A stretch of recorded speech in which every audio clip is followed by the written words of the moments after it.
I've had a lot of requests for a video for parents who can't totally break contact with a narcissist due to children or custody issues. Now this is a little bit tricky, so let's get into it.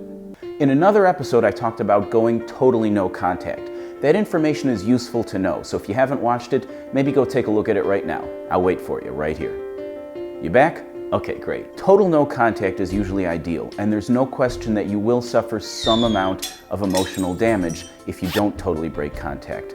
That's just kind of one of those sacrifices you sometimes have to make for your children. The question is how to limit that damage as much as possible.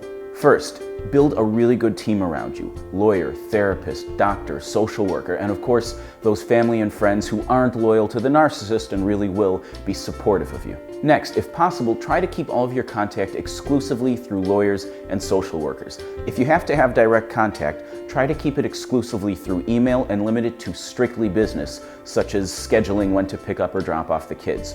Email has two big advantages. First, it limits the kind of contact that can cause emotional damage, and second, it creates a written record of everything that the narcissist says.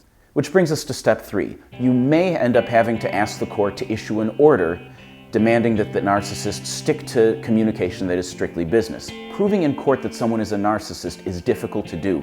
Judges often aren't experts in narcissism or psychology, and the narcissist will usually try to manipulate the court against you. So take this approach only if your team, your therapist, and your lawyer agree that this is the right strategy for you. Now, if you absolutely have to have direct in-person contact with your former abuser, there is a tool that you can use called Grayrock.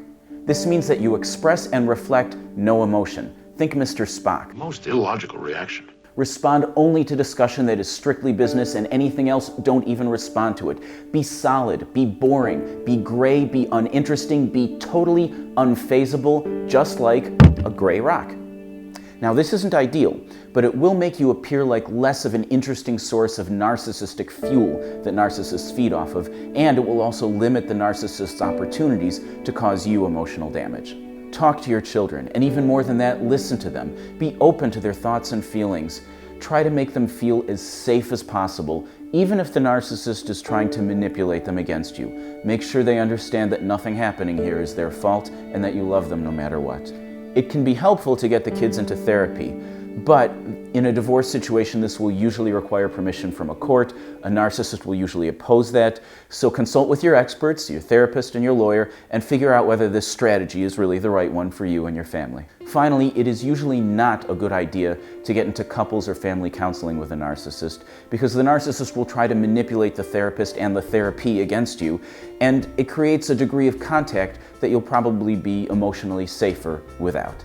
Now, all of this is assuming that you're dealing with a real narcissist. Some people are jerks, they're difficult, but there's still some hope of recovery and they don't require such drastic measures.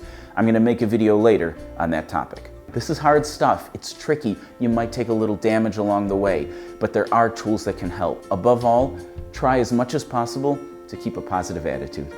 Thanks for watching. Good luck and feel better.